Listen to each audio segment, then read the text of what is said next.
Previously on agentpalmer.com, Palmer's Trek Star Trek the Motion Picture. Ever the scientist, Carl Sagan connects all the dots in the original cosmos, and last episode's conversation with Jacob has emboldened me to not only find but actively seek more balance. This is the Palmer Files, episode 98, featuring Mikey Neumann, who you may know from FilmJoy, Movies with Mikey, Deep Dive, or perhaps his days at Gearbox and those Borderland games.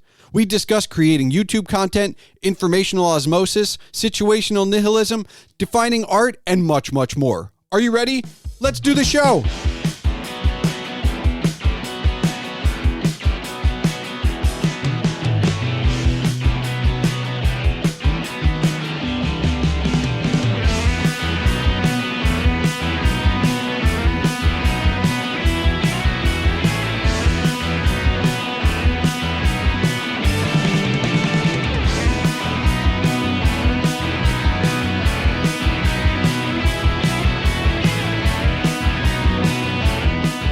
Hello and welcome to the Palmer Files. I'm your host, Jason Stershik, also known as Agent Palmer, and on this 98th episode is Mikey Neumann. Perhaps you know him as a fixture at Gearbox Software for over a decade, working on titles such as Brothers in Arms and Borderlands.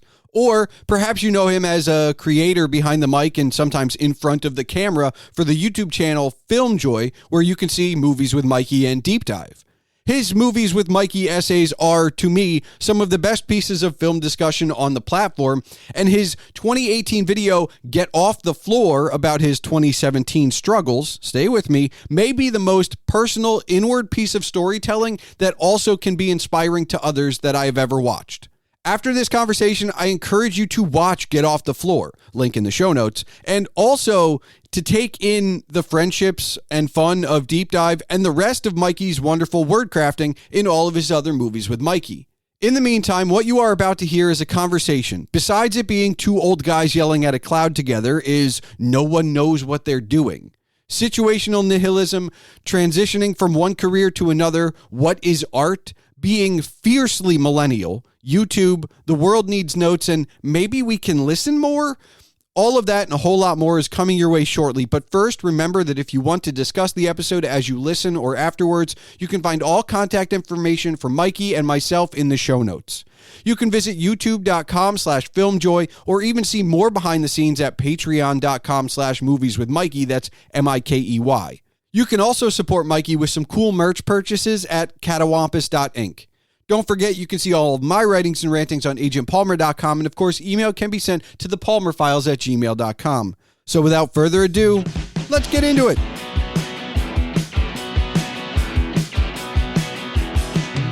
Mikey, I want to let you know that no one knows what they're doing speaks to me on such a level. You have no idea. I feel like of phrases that were bandied about like back and forth at PAX East, we have pins that say that it was a popular saying. We have stumbled upon something. A universal truth of the cosmos. Yeah, and I think it's very important for that preface for when I ask you this very important question. I've watched I don't remember what video it was. I really wish I could pull it out. I'm not that kind of rememberer, but there was a point in one of your Movies with Mikey where you said it's hard to write about your favorites. I don't know. It was one of the Edgar Wright ones, I think. Yeah, probably. And I have a blog that is over a decade old where for at least the last 8 years, I've been trying to write a post about Real Genius, which is one of my one of my personal favorites. It's not like the best movie. It's just one of my personal favorites. There is no best. There is no worst. I have not been able to write said post. I don't know if it's, I like it too much. I've sat down and I did the whole thing. I took notes, maybe, and then I sit down to actually write about it and it never happens. And right. when you said it's hard to write about your favorites, I went, yeah. That sounds like probably Hot Fuzz. Because that was right after I got out of the hospital.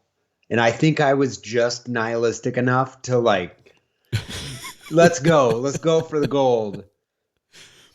How did you get over it though? Like, is it like, cause I'm still like that post still doesn't exist. I not to pivot to video games. There's a certain class of armor I think I developed in the game industry as an online personality. There are certain bars that certain comments will reach, like the first death threat against your family. Like, okay, yeah. At some point, it stops affecting you, I think, in the same way. And like, once you have talked, and there are so many people that I know that this is true of, once you have talked openly about your love of Star Wars on the internet, nothing can be taken from you, because like the depths of depravity of the shit people will say to you is unending. And I don't know, it's like freeing.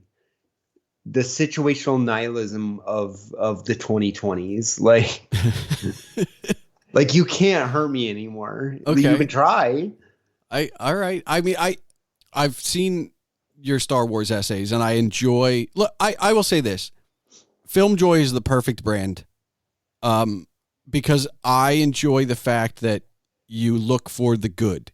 You acknowledge the bad, but you look for the good. Well, everyone needs notes. I think if there's like a overarching thought process behind movies with Mikey, it's, can I make a video essay show about bettering myself through difficult times that continue to be surprising? Literally recording this, the New York grand jury elected to indict a former president 30 minutes ago. Yeah.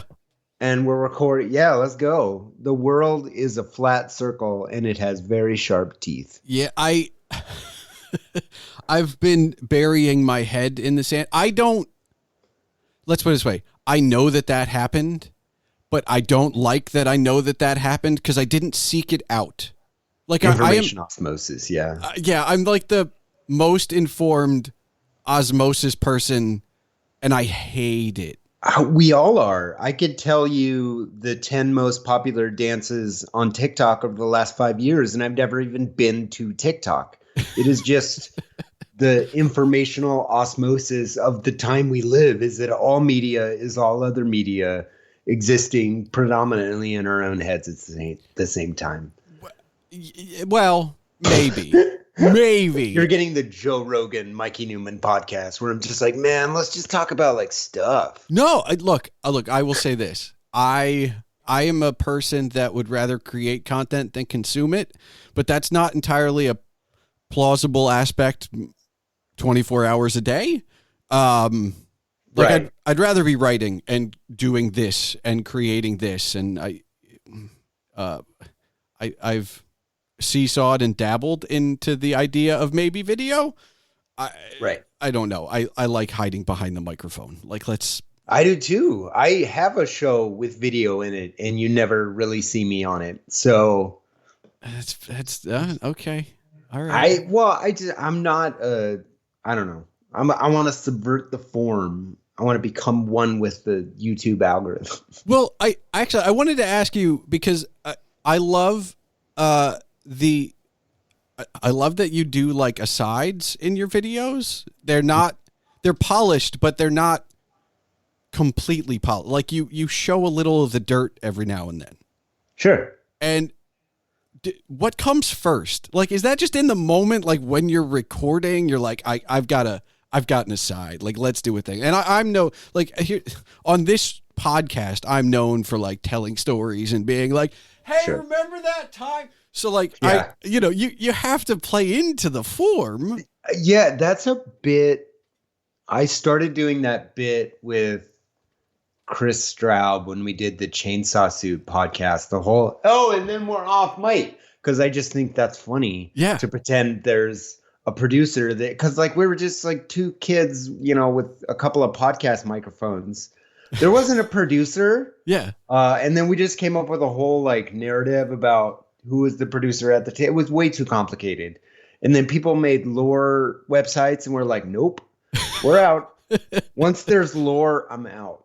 That's That's the Mikey rule. That's the Mikey guarantee. No lore, no rules, just right every time. I don't know. I will say, you craft an essay, and Thank it was like you came from video games where you're telling story, but then telling story or creating story is very different than like, here's a 25 minutes. Like you've definitely grown, but like, did you always have it in you? Yeah, I mean, I think the same sort of, like, if you look at the two largest video game series I worked on, 3 games in both, actually 4 games in both, Borderlands and the Brothers in Arms series, they're all kind of less stories as they are like the sort of exposed machinations of the video game, which is hanging out with people. Like it's always been like, I want you to have an experiential story that's sort of your own around people I'm writing, more than like A leads to B. It's like everybody made fun of Borderlands 1 because it is literally just one guy. It's the Diablo problem. I've been talking about this in the story space for 20,000 years. Like, you fight the first boss in Diablo. I will take your soul. I'm the most powerful, whatever. Kill him. Immediately, the next guy jumps on the psychic network. Actually, I am and it's just, you keep, Yeah. It's the show 24. There's always a bigger, Badder more, thing. yeah. It's just it's not like storytelling so much as it is like an experience, I guess, is sort of my general story vibe. Well, I think the other piece that's most important is that not only do I appreciate no one knows what they're doing, but get off the mat or get off the floor. Get off the floor, yeah. Get off the floor. I didn't know your story until that moment. I had come to your videos otherwise, and now it's just like, oh, Mikey's got another video. Like, because I didn't come to you from the beginning, so I got the benefit of binge culture with you, with your channel. Right, yeah. So it's it's a story, because it's funny to like go back and look at older episodes, but like the story of like 2017 Mikey, I'm at the top of the world making like the Princess Mononoke episode. I'm firing on all cylinders. Boom, hospital. Was that also the year you got an Emmy nomination, I think? It was like a nomination to a nomination. I like that whole thing. Like the opinion I walked away from all that from was for-profit award shows don't mean anything. Because like to get fully to a nomination, it costs like a certain, like several $1,000s to send out screener copies for a video that exists on the internet, to send them like a link. But like I have to pay you $7,000 to print DVDs. No, thank you. Yeah, no. Anyway, just bleep the word Emmy from this podcast, and you'll be fine. Okay. I could do. I mean, you know. But anyway, I don't want to get in trouble. I don't want to get blacklisted from award shows I'll never pay for anyway. So, yeah, I don't like award shows. I don't like award shows, and I don't like experts. I don't like experts either. The only time I've cared about an award show in the last 10 years was this year. I needed, more than anything, Ki Hui Kwan to win an Oscar and break my heart in half, and he did all of that. So that was the good one. We got one. We did it. We got a good award. I'm using that everywhere, everything, all at once now as my litmus test for like, can you still be my friend? Yeah, do you have media literacy of any kind? Yeah, pretty much. Like, cause I've seen some, like I go on Facebook once a year basically. And that happened to be recently. And I had like 4 people in my feed that were like, I don't understand this movie. And I was like, we can't be friends anymore. Like they're old acquaintances anyway. Like we don't talk, but like, I was just like, how do you not get this movie? Like, I don't understand if you don't get all the layers, but also you're taking some of that for granted, right? Because your sort of average consumer isn't super familiar with like the machinations of the metaverse and like how overexposed they are at this moment in time. That's Because probably we had 15, 20 years to like adjust to the idea of the DC multiverse, and you know what I mean? Like, yeah. it's a very nerd sort of centered storyline that I do think we take for granted and have ruined. But I thought we won. I thought we took over. So I feel like I thought everybody had to learn our stuff now. Like that. I think that there was a press release from God, I believe, that when Ant-Man 3 came out, it's over, y'all. No more. Sorry. Pack it up, nerds. Oh man. Signed God. Just right there. We had it and it just slipped through our It was fingers. right there. You can have too much of a good thing. It's called candy, and everyone knows what this feels like, because Ant-Man 3 was definitely like, oh, that was too much cotton candy. Oh no. Oh boy. I'm making fun of a movie I have not seen. I haven't seen it yet either. I'm that is the telling aspect of this, I think. I also have to give you props for something that I don't know if you've considered. I know that 2017 threw you for a loop. And anybody, I'll link the video in the show notes. Like that's a video everybody should watch, I think. But that aside, you went from a video game career to a YouTube content creation career, and from over here as a viewer, it seemed seamless. They kind of overlap though, because I had sort of started the Movie So Mikey thing while still working at Gearbox. But the reason I bring it up is because I'm a sports ball fan of lots of sports, and I am always amazed by the lack of transition. Look, you and I are both kind of on the other side of 40, or I'm 40, right? So, I'll be 41 April 16th. Yeah, and I'll be 40 in April 7th. So, well, we both look exceptional for our age, so it's great. But the sports ball part of it is like at 40, if we were professional sports, we would first of all be old, and second of all be looking for that next thing. Right. And I am always like, I had a career in a nonprofit for 10 years and it ended, and I have not recovered since. Like, as far as professionally, I just don't know what I'm going to do. And even though there was overlap, I feel like this is your second career and you kind of did it well as far as transitioning from one career to another. I think I made it look easier than it is. Okay. Being a YouTuber is a stressful job. Oh, often, no. Yeah. I would say putting anything out on the internet is a stressful job. Yeah, well, you have to like internalize a lot, and like the comments that get through that like live in your head rent free. You have to like never tell anyone. You know what I mean? Like, it's a weird. I'm trying to like think about how to pivot this conversation. So like, how old? You said you're 39? Yeah. Well, yeah.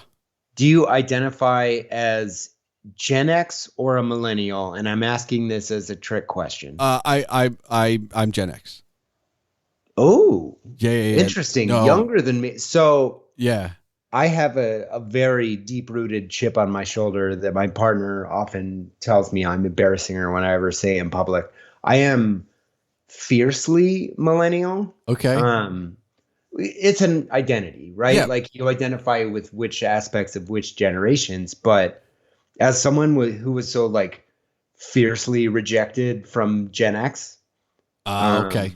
And then because I was born in 1982, I graduated high school in the year 2000. Yeah. Herein, they literally invent the term millennial for us. Yeah. I'm 1 year.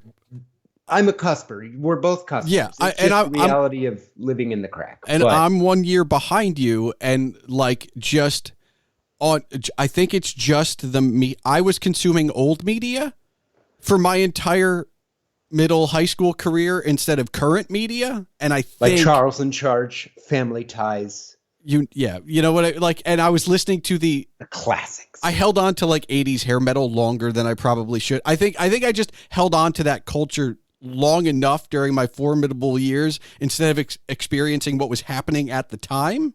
Right. And I think that's why. I mean, everyone can, like, the edges are fungible. Well, and look, unlike the tokens. Let me be true here. The older I get, the more millennial I become. Right. That's the point I would, because I've had this idea for like a documentary in my head for a while about the idea of the millennial, because like talk about a generation of people where work and affordable education and healthcare are distant dreams. Yes. And you have an entire like group of people that learned how to monetize every freaking thing under the sun. Like we monetize YouTube, Instagram, like we created new job sectors for us. And I think that is incredible. The sort of flip side is I don't think that this sort of quick growth of an entire new industry came with a lot of business know-how or ability to not waste a shitload of money, for example, as all YouTubers often do. It's a hard problem. We monetize something without really taking our reins of the production of said thing. That's fair. I think the other kind of problem is when we monetized any part of online, we somehow forgot to legitimize it. So like I can tell people like, oh no, I talked to Mikey, he's a YouTuber, and they'll be like, he makes money at that. I'm like, yeah, no, he makes. You'll never be legitimate to a boomer. Yeah, they still talk about coal mining. Like I've been. My favorite. We dug coal together. My favorite non sequitur is I'm a blogger, and people always ask me when I'm going to write a book, as if those two things, like that's apparently the only reason I became a blogger. Well, I'm was to YouTuber, write a book. So I have to have a website with classes you can subscribe to for a small monthly fee, where I get out of a Ferrari and floss on you and say you could be just like me. Buy my class, team number. Are you gonna? I mean, here's the thing. Like, do people ask you when your movie's coming out because you talk about movies? I wish people asked me that, because I'd be like, next year, sign here to give me money to produce a film. It would be better than some stuff that is like Disney. Hire me to do any animated remake. Okay. It won't be the best, but it won't be the worst. I've seen some of these, y'all. They're not always great. It's almost like you're making products without an intent or artistic vision behind them in any way whatsoever. Well, I mean, we did the last one, so we have to do the next one. Like that's just we're live actioning everything. And imagine making a CG version of Dumbo that didn't understand the point of Dumbo at all. Imagine, if you will. In that world. From the mind of Tim Burton, kind of, I guess. Oh man, do you I have to ask this because I know you create content. Content. You have to overpronounce it. Content. Do you look at everything as content? Because it's a problem. I'm slowly getting over that. I try to, in my personal life, live a fulfilling life, sort of devoid of an always online personality. Insofar, me and my partner fantasy draft competition reality shows. Okay. And we make up individual rules for like Top Chef or Tournament of Champions or Project Runway, like sort of custom per season. And we don't really post about it online. We don't post the rules. It's just a thing that we enjoy. I don't know. I think like having moments to you and like your closest people is important. Like instead of just everything is online, we have, for example, a very relevant example. Children of YouTube families are coming of age to the point that they can sort of enunciate their experience back to the world. And they're like, I hold this against my parents greatly. Like, Yeah. maybe my potty training shouldn't be on the freaking internet. Maybe this was a betrayal of my trust. So I think we've invented new ways to sort of break our children. God, I'm so depressing today. No, you're not, because like here. So there are things I'm that pointing out the problems.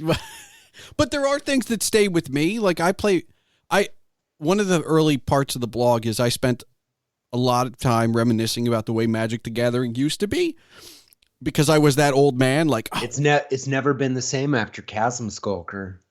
I Best learned card ever, the only card. I learned about that actually.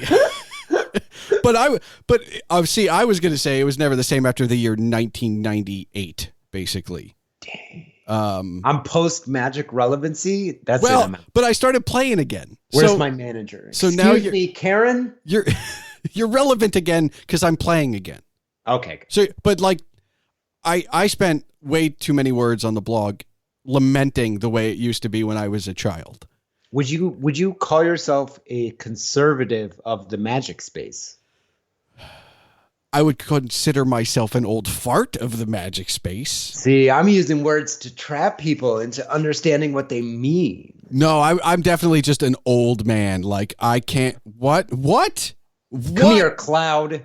Yeah, seriously. Like, where's that cloud I can shake my fist at? Like, that's when it comes to Magic. That's me. Like, I literally open packs. And I'm like, this card would break the 1996 man by itself.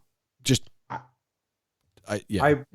Here's way too much of a story. I remember, so I was a professional Worms 2 player back in high school. Okay. And Worms 2 was like the most editable, like really customizable Worms experience through sort of like external programs. And then Worms Armageddon came out and it was so much less customizable. And I remember like this feeling that like as new products come out, you will have less control over them and they don't care about you. Like, yeah. And I remember I was like a Worms 2 conservative and I'm like, this is bad. I need to possibly find a real like use of my time. I was third in the world on Case's Ladder. Look it up. Mike Zilla. He's up there. That's insane. That's insane. But you still remember that though. That's never going to leave you. No, to this day, I can still Ninja Roll better than anyone in the room, guaranteed. Right. By the way, but for comparison, 1996, I was in the top 25 in the Northeast region at the Magic the Gathering Pro Tour qualifier. There you go. But they got rid of all of that stuff. So like, there's because I went to look it up and I was like, what was my, like Wizards just erased everything from like the year 2000 and prior. And I was like, oh, it's sad. That's the one thing I had. Crap. You got a microphone, quick, make something up. Yeah, no, it's fine. When you were the president, wink, go of Magic the Gathering, that was incredible accomplishment. Look, when I was 14, I worked in a shop that we had Magic the Gathering. We had 3 land computers for Quake, Warcraft 2, and Diablo. And that was my best job ever. You had a job at 14? Well, I mean, I got paid in cards. I want to talk to some people about some labor issues. Look, I got paid. Look, I got paid in cards. My parents were thrilled. Look, it's okay. It was just a crime. Is not maybe the defense. I'm just believe it to be. I mean, at that point, it's like, well, we don't have to buy him cards, so we don't care. I think that it was pre the year 2000. Laws did not exist. I mean, it was the olden days. I guess for our generation, anything before Napster doesn't count, right? Like, is that right? Does Napster is college for me. Yeah, Get me too. Off my lawn. Yeah, that's what I mean. Look, and here's the thing: there were no camera phones, and if they were crap. So there's no proof. There's no picture it did or it didn't happen unless somebody actually had a film camera. I was a super nerd. All right. Okay, but here's a question. Do you exist in those photos, or is it just you taking the photos? I mean, there's a lot of pictures of me. Like as a child, my parents were good about taking film photographs. And then in high school, I had my own film camera. So I'd take pictures of me and my friends. I took pictures of the engineering feat of what a selfie is. Cause like Oh on my a God. 35 millimeter camera, basically guesstimating whether the autofocus has like gone correctly and then waiting the like 4 days and 2 hours at a Target waiting for the photos to slide down the development. Nobody knows what it was like for us, man. So wait, so when you were in high school though, like did you do like the whole like photography, like go in the dark room and do the I film never thing? developed my own. Okay. My friends, this is true. My friends worked at the Polaroid booth inside the Target. Okay. So I would just like hang out at Target with my friends while they developed photos. And sometimes I would give them roles to develop. Okay. Sorry, Target. I stole $4 worth of chemicals from you 28 years ago. I think the statute's up on that.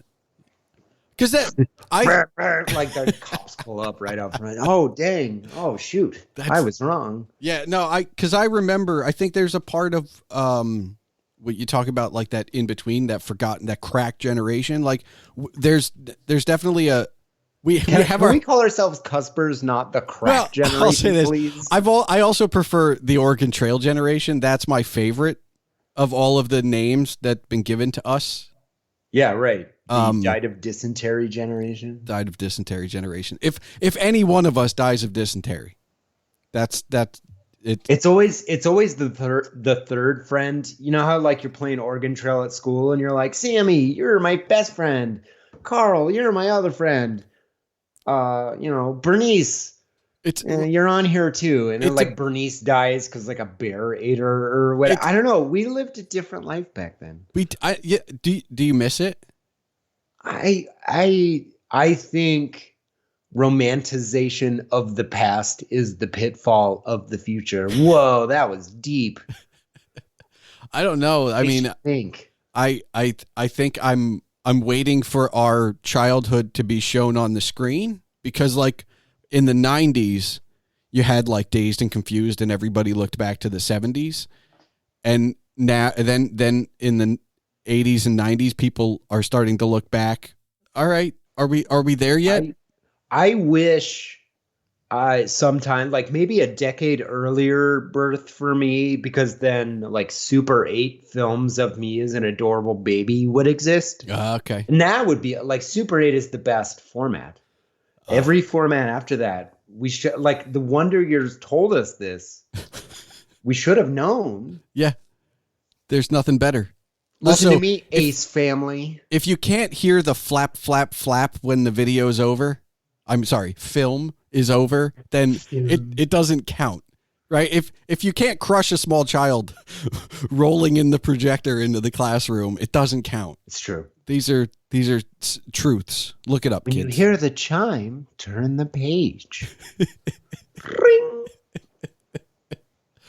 Oh, there's a market, my friend. It's untapped. And let's start a new podcast. It's called Two Old Shits on the Radio. And we just complain. Would be in my day. Bubble tape with 6 feet of bubble gum for you. You didn't have to share that with no one. No. It was your bubble tape. Yeah. I have a hard time looking forward. That's what I'll say. Because I'm spending so much time trying to keep my head down. Right. Case in point, I know things I don't want to. Just head down. Head down. Read that book. Watch that movie. Don't look anywhere else. Stop looking side to side. What's going on? I don't know. It's crazy. I'm trying to determine what level I agree with that statement and what level I disagree with that statement. Insofar that, like, as a YouTuber, I kind of want to destroy the status quo from time to time, though done in a positive manner. I guess I'm coming off as more negative than I usually do in this. I don't I don't know that you're coming off. I'm trying to be realistic about the world right now. It's not going awesome, kids. No, it's not. But, and I want to say this. You have been one of the, in video form, you and a few other people have started to turn me into, maybe I should write critical reviews again. Because I only write about things I like right now instead of taking someone to task. Because I'm like, there's enough negativity out in the world. But like, as you said not that long ago, maybe, I don't know, 15 minutes ago, the world needs a critique. We need some notes from time to time, I would say, to give the softest of critiques to the whole world. Maybe we could listen more. I don't know. But how much fun is listening? Or if not, what if we like auto-tuned everyone's voice, just auto-tuned existence, and then it would be like fun to listen to each other? I was going to say like the T-painting of the planet.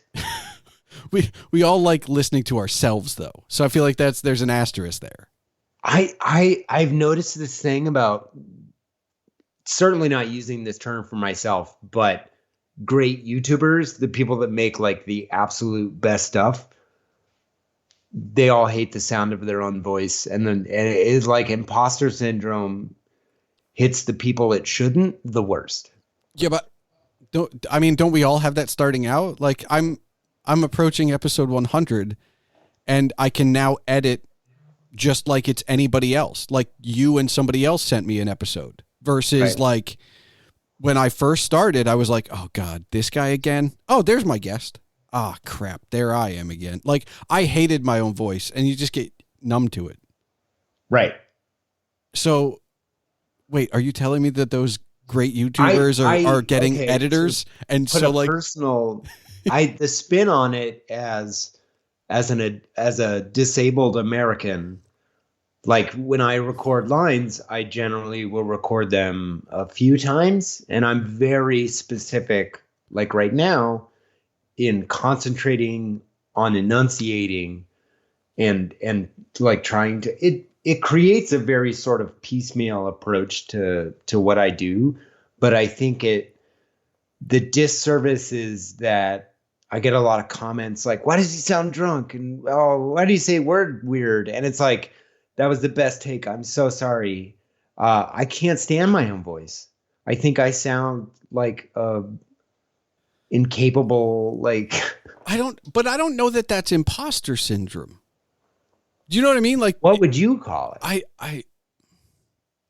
I think it's just I think the sad truth is the only expression I have is that it's like an out of body experience, because you're so used to hearing your voice in your own head, like literally in your own head, that when you start hearing it from speakers, it's just out of body kind of deal. Like it's just like, oh wait, I'm not hearing it within my own skull. Like that's just weird. So I think it's definitely weird and you have to get used to it. But I don't think it's imposter. Imposter syndrome is, why would anybody listen to me? Like, why would anybody watch my video? Oh, that's the base level of all existence of a YouTuber. Everything is just sort of stacked on top of that. Oh, okay. All right. Because no one is truly like anointed a professional in that space. No one is truly supposed to be there and supposed to have a voice and proven to be so. It's sort of just the most competitive landscape in that way the world has ever seen. So I would assume everyone has it at some level. Yeah, but I watch probably more YouTube than I do terrestrial TV if you discount sports. Just take sports and throw it out the window, and like I watch YouTube more than I watch anything else, which means I'm watching content creators. And everybody seems very honest. Hello. I mean, I'm very naive here. Like everybody seems very honest because everybody's like, I needed a break. I took a break or what have you. But everybody seems to collaborate, which makes me feel like Yeah, I'm sure that there's hundreds of people that you ignore, but like you guys find some friends along the way. Like it doesn't seem as cutthroat from the other side. I don't think it like I would say YouTubers that I have known in my time are incredibly supportive. I'm certainly not trying to imply Yeah. the opposite. All right. But I think we all doubt ourselves because I think not like Dan Olson, Folding Ideas, just released a 2-hour movie about Decentraland and the concept of the metaverse. It is genius. It is like beyond measure good. And I'm sure he's like, oh, screwed it up. No one's gonna like this because it's just in there. Is it I part don't of know. is it part of creating? Is that just because I mean here Because no one's supposed to be there. Like Steven Spielberg got the opportunity to experience like he went through the absolute hell of shooting Jaws yeah. and then got the extreme high on the other side, and it just sort of been on this roller coaster of up and down since then. But he did have a moment of like, hey, you should be here. You are new to the film industry, like you and George Lucas and Martin Scorsese, like they got the victory that I don't think YouTube, because like you get 1 million views or whatever, and you just go back to your couch and you watch Cheers. Like you know what I mean? Like there's not the same sort of like, you've made it, you should be here, here's your Oscar. Well, but at the same time, I think it goes back to the lack of credibility for a YouTuber, and it's just because it's still so new. No, like you're talking about Spielberg, which is, what, 1970 versus like it was the first step in redefining an art form into the blockbuster nightmare that we've created today. Well, that's true, but film as a whole started in like the early 1900s. So like there were 60 years of the film industry. 60 years of people being named as the people that should be in charge of that industry. And yet, there are boards of directors. Well, but I'm saying but YouTube's been around for like half a minute compared to that. So we just haven't established what that means. Do you know what I mean? Like kind of, yeah, but it's also a for-profit platform. It's not an art form. It's simply a type of video sharing application. Like, all right, it's Vimeo, it's Twitch, it's anything. It's like an owned thing. So it's not quite the same. They don't want to mint stars in the same way that the film industry needs to, right? Okay. Though when they mint stars, they're Logan Paul. So whoops. Well, but at the same time, I guess if you were independently wealthy, you could make art, right? Like sure. If you wanted to. Sure. I mean, it might get 5 views, not 5 million. Like there's going to be 5 people out there that are going to be like, this is the best video ever. And no one's going to believe them. If it wasn't the best video ever, would it still be art? Because you use that word there as a qualifier. It's true. Well, but the nail people your that appendages to the wall. But the people that watch that video might think it's the best video ever. Doesn't matter. Doesn't make it art. It could be the worst video ever, the best video ever. Both That's are true. art. That's fair. So art can be bad, is all I'm saying. Well, there are so many people in the world that are like, are video games art? Yes. Yes. Well, yes. Yeah. No. Yeah. They have been the whole time. Sorry. I'm not. I'm not one you have to convince on that one. By the way, like I agree. I don't have to convince anyone. I have a YouTube channel. I am God here. The voice of 300,000 subscribers strong. Okay, so I want to ask because I'm not at that level, but I also stopped looking at numbers. Like, what? Do you still look at numbers? We have lately, just because we need to survive. We need to find a way to grow our YouTube audience to, grow Patreon / grow Nebula / we also like every creator exists in multiple buckets now, and we have to figure out how to like sort of balance all those out. Sure. Growth makes it easier. Once you're Mr. Beast, it's not as hard, you know? That's fair. You Yeah. just upload a video called My Poop, and then it's 10 million views, and you buy a new car. I'm determined to believe that's how Mr. Beast lives his life. Do you have I mean, this is a dangerous question, and I apologize for prefacing it that way, but like, do you have non-YouTube ambition, like non-film, like not non-FilmJoy? I mean, it can all be under the same umbrella, but like, do you have do you want to make a movie? Do you want to make a TV series? Yeah, of course. I know my friend Patrick Willems does as well, and has been, and like it comes down to, I mean, God, like this is a whole can of worms, because like I was like thinking about phrasing here. I think we can all have ambitions to do other stuff, but we can't endanger the businesses that we already have. So like, okay. I don't know. No, because I think from a pure ambitions there for sure. From a purely business perspective, it's the reason that I respect creators that that have an existing platform and channel, like they have an existing Patreon, and then they start a Kickstarter for a movie.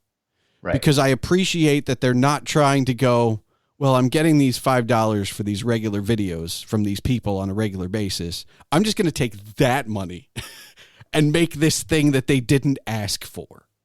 Right. So people start this Kickstarter for the movie. It's just separate. Just separate things. But I guess like my reaction from a business perspective is running a Kickstarter with, for example, the people you have at whichever company. Yeah. While making content to push, like it's just, you keep, like, content creators tend to just add a full-time job after full-time job to their full-time job. That's fair. And it's tiring.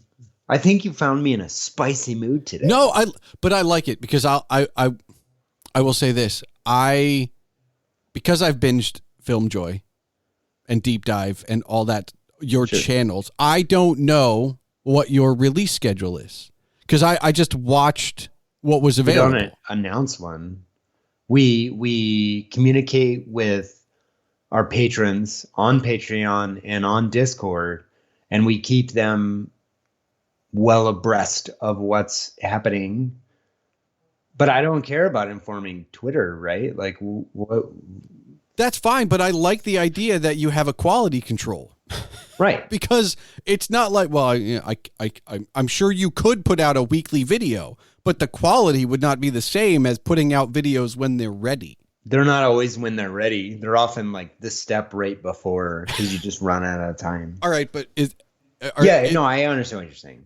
How much of that is, all right, but like, how often do you go back in videos, look at your old videos and go like, oh, I could totally, like, do you always feel they're unfinished when you put them out there? I think you could ask the blanket question to all YouTubers. How often do you go back to your old videos and hate yourself?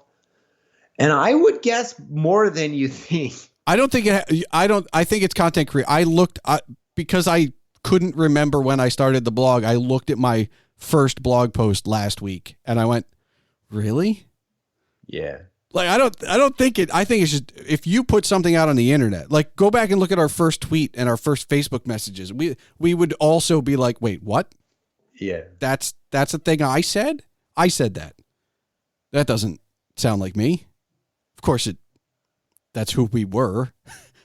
Here's how the blockchain's going to fix this problem, man. Let me tell you. Car insurance will exist on the blockchain, okay? I'm listening. And now you buy the money on there, and then you have it. All right, but here's my question. Do I buy the chain or the block? Buying both. Do I have to?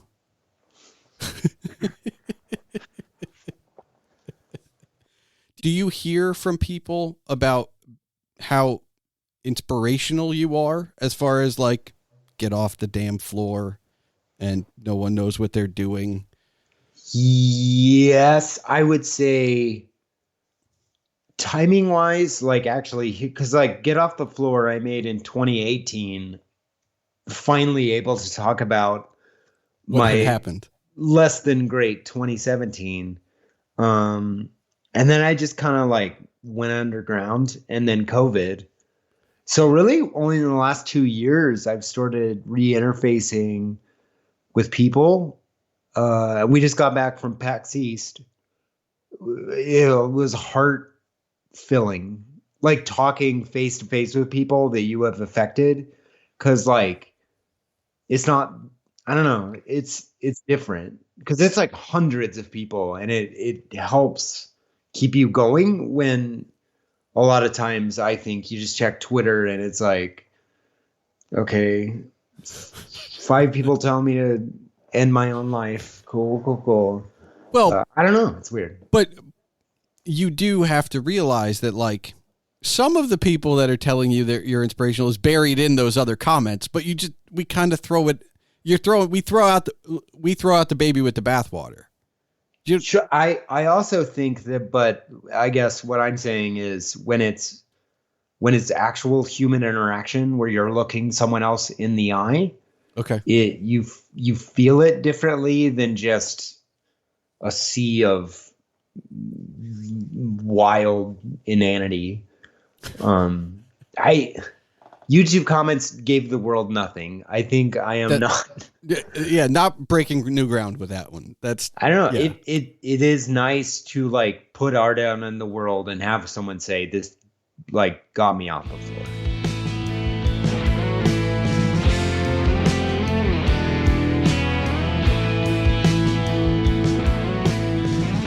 There is a lot in this episode I love. It's a conversation that Mikey and I could have continued on, coming back to topics we graze by and moving on to new pastures as well. But let's talk specifics. No one knows what they're doing. This is a theme that is run through movies with Mikey videos, which you should be watching. And perhaps, maybe we could listen more. We're always so eager to get our point of view across. We're mostly just listening for an opportunity to get our jabs in. This is not healthy to dialogue or growth. We need to do better. Mikey was not only a guest on this show, he is one of the inspirations that I have for getting into video. He is as authentic in his movies with Mikey and the other series on FilmJoy as he was on this episode. And it is his authenticity that I also hope to display. A transparency from me to you, or in this case, from us to you, that makes the art a window into us instead of a wall between us. And if you feel like you know both of us a little better, then perhaps we're on the right track. Thanks for listening to The Palmer Files, episode 98. And now for the official business. The Palmer Files releases every 2 weeks on Tuesdays. If you're still listening, I encourage you to join the discussion. You can find all related ways to contact myself and my guest, Mikey Neumann, in the show notes. There, you can find links to visit FilmJoy at youtube.com/FilmJoy or see even more behind the scenes at patreon.com/movieswithmikey. That's MIKEY. You can also support Mikey with some cool merch purchases at catawampus.ink. Email can be sent to this show at thepalmerfiles@gmail.com. And remember, your home for all things Agent Palmer is agentpalmer.com.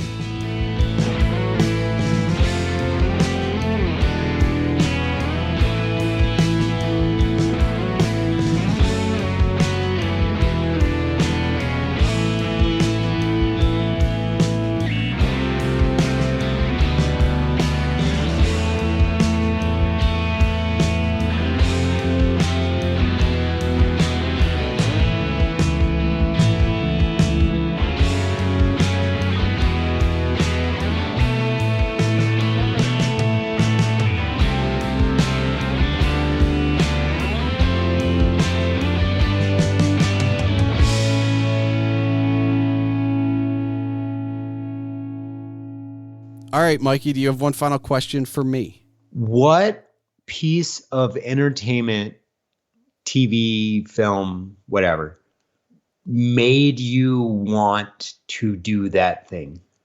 Well,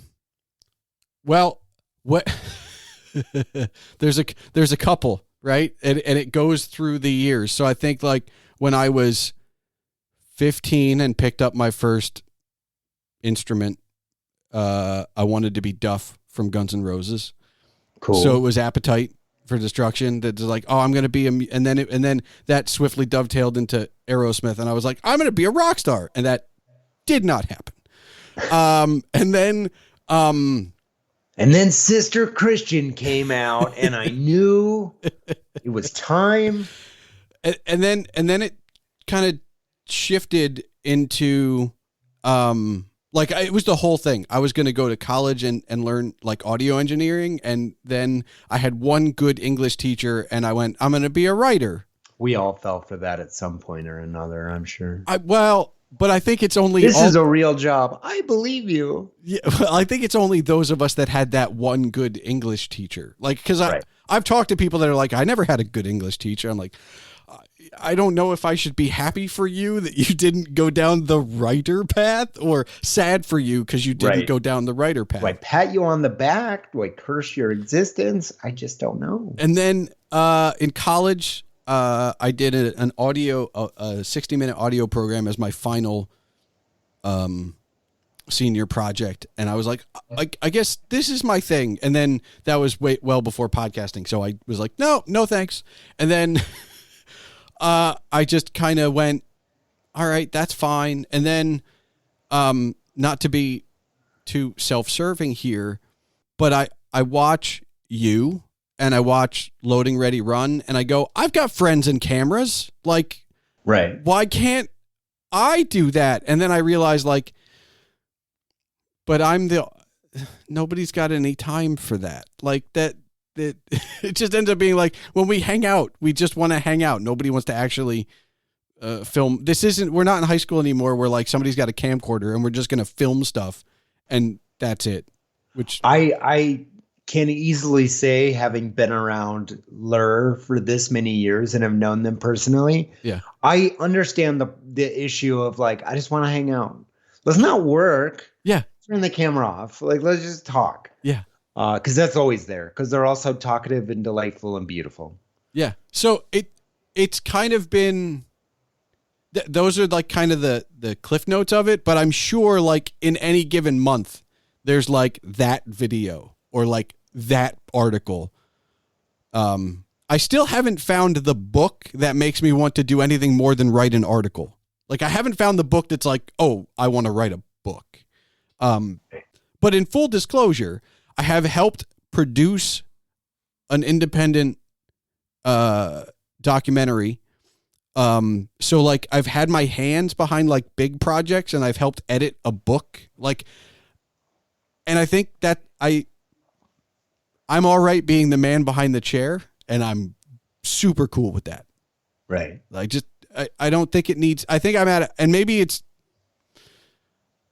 not maturity, but maybe it's just like growing up that I'm like, I'm completely cool if like somebody's like, you want to help me make a movie? I will help you. Yeah. So there's no like character or movie that sticks out as like, because obviously I have one that defines like my entire existence in a hilarious way. So because there has to be like something. Yeah, no, not yet. I mean, it's just these little pieces of like, this is the first time we've met, but I'm pretty sure if we had met at any other point and we talked about like, well, I have a podcast and I got a blog, maybe I'll move into video. There's probably no point since you've started FilmJoy, I'm going to try and put words in your mouth for a second, that you're going to say, don't do it. Like, I feel like you're going to say, try it. Like, because it feels like everybody, and that's what I tell people. So like, why wouldn't so for me, I like when I see something that I like, I go, maybe. But it goes back to, I have a podcast and I have a blog. Can I add another thing effectively without completely like derailing everything else? But I get inspired by a lot of stuff. Yeah. I think you almost have to. Yeah, I think in my head, Frog from Chrono Trigger just lives there rent free every minute of every day of my life. Like, you can see Borderlands and Brothers in Arms like start there because, like, story wise, there's other characters in that game, and then I meet a cursed knight who is haunted by his past, unable to like live with it, and like he's still fighting the good fight, and I'm like, are we all Frog? Oh no. But like knowing that like meeting people is the story, like Chrono Trigger is not a series of events, it's like a series of events starring these people. Yeah.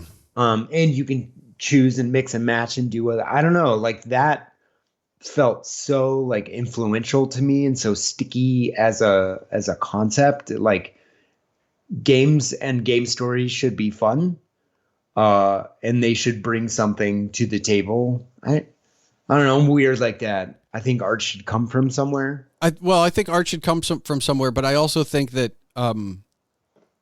hot take of the episode, I think art should come from a fun place. I don't think we all have to be Van Gogh.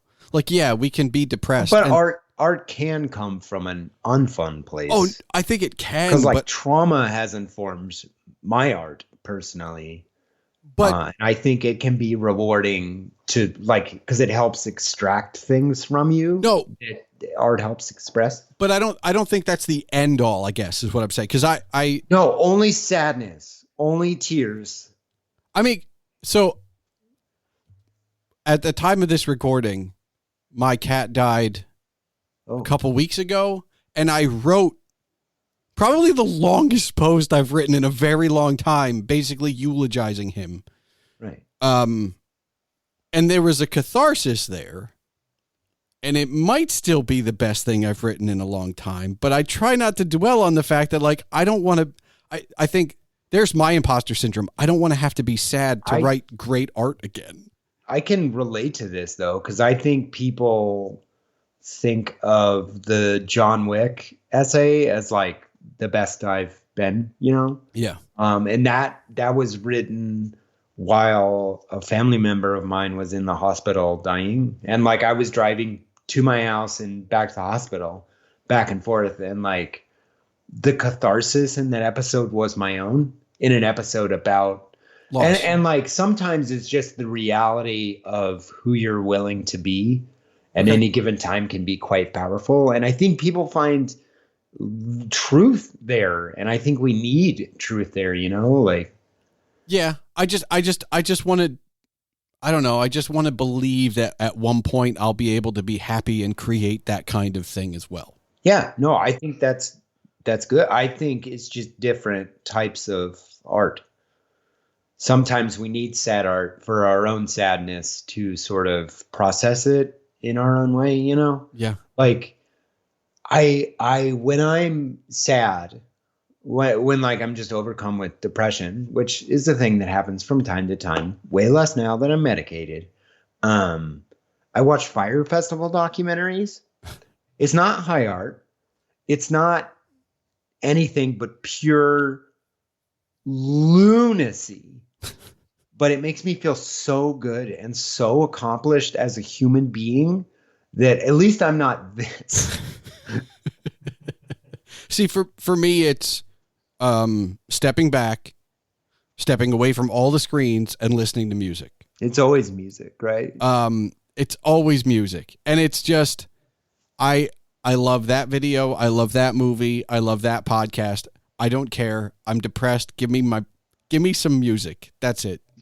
Throw Haagen-Dazs into my mouth.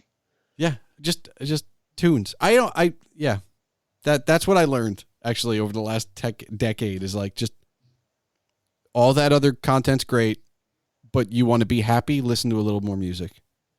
Or if you want to be sad, listen to Arcade Fire. I mean, there's something to be said for Automatic for the People.